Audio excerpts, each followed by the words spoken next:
بسم اللہ الرحمن الرحیم۔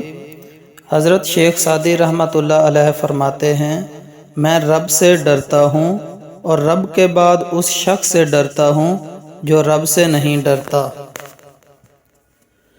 راستہ ایک ہی تھا، فرعون ڈوب گیا، موسیٰ علیہ السلام گزر گئے، یقین اللہ پر رکھو، رستے پر نہیں۔ ٹوٹنے کا مطلب ہمیشہ ختم ہونا نہیں ہوتا، کبھی کبھی ٹوٹنا زندگی کا بھی آغاز ہوتا ہے۔ مال کی زکوٰۃ نکالتے رہو، اس لیے کہ جب باغبان انگور کی بے کار شاخیں تراش دیتا ہے تو اس پر زیادہ انگور آتا ہے۔ زمانے کی گردش سے دل شکستہ ہو کر نہ بیٹھ، اس لیے کہ صبر اگر کڑوا ہے مگر اس کا پھل میٹھا ہے۔ وہ سچ مچ کا عقل مند ہے جو غصے کی حالت میں بھی بری بات منہ سے نہیں نکالتا۔ شیخ سعدی رحمۃ اللہ علیہ فرماتے ہیں، اپنے حصے کا کام کیے بغیر دعا پر بھروسہ کرنا حماقت ہے، اور اپنی محنت پر بھروسہ کر کے دعا سے گریز کرنا تکبر ہے۔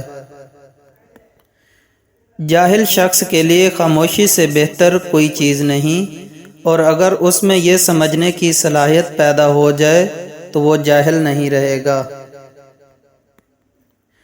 جنہیں خواب دیکھنا اچھا لگتا ہے انہیں رات چھوٹی لگتی ہے، اور جنہیں خواب پورا کرنا اچھا لگتا ہے انہیں دن چھوٹا لگتا ہے۔ جب آپ مجھ میں کوئی عیب دیکھو تو مجھ سے کہو، کسی اور کو نہیں۔ مجھ سے کہو گے تو نصیحت کہلائے گی اور اجر لکھا جائے گا، اگر کسی اور سے کہو گے تو غیبت کہلائے گی اور گناہ لکھا جائے گا۔ جاہلوں کا طریقہ یہ ہے کہ جب ان کی دلیل مقابلے کے آگے نہیں چلتی تو وہ لڑنا شروع کر دیتے ہیں۔ تعلیم انسان کو بولنا تو سکھا دیتی ہے مگر یہ نہیں سکھاتی کہ کب اور کہاں اور کتنا بولنا ہے۔ ایسے دوست سے ہاتھ دھو لینا بہتر ہے جو تیرے دشمنوں کے ساتھ بیٹھتا ہے۔ اللہ تعالیٰ جسے چاہتا ہے روزی دیتا ہے۔ مظلوم کی تکلیف تو چند ساتھ کی ہوتی ہے مگر ظالم ابدی مصیبت میں مبتلا ہو جاتا ہے۔ مبارک ہیں وہ لوگ جن کے پاس نصیحت کو الفاظ نہیں بلکہ ان کے اپنے اعمال ہیں۔ کسی کو اتنا پیار دو کہ گنجائش نہ چھوڑو، اگر وہ پھر بھی تمہارا نہ بن سکے تو اسے چھوڑ دو۔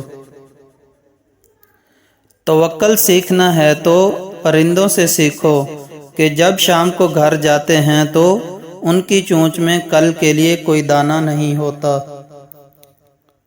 اگر زندگی اتنی ہی اچھی ہوتی تو کوئی بھی دنیا میں روتے ہوئے نہ آتا۔ اپنے حصے کا کام کیے بغیر دعا پر بھروسہ کرنا حماقت ہے، اور اپنی محنت پر بھروسہ کر کے دعا سے گریز کرنا تکبر ہے۔